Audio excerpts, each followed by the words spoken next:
सही लिजाती ही की पहली जो शर्त थी, जिस हदीस के तमाम रवात साहबे अदालत। अब आदिल का मतलब क्या है?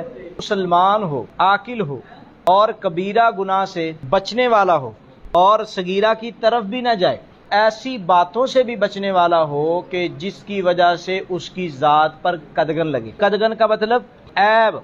दूसरे नंबर पे जिस हदीस के तमाम रावी कामिलुज ज़ब्त। ज़ब्त में दो चीजें होती हैं, एक ज़ब्तुस सदर होता है, एक ज़ब्तुल किताब। ज़ब्तुस सदर का मतलब जो सुने उसको ज़बानी याद हो, जब सुना जाए उस वक्त ही सुना दे।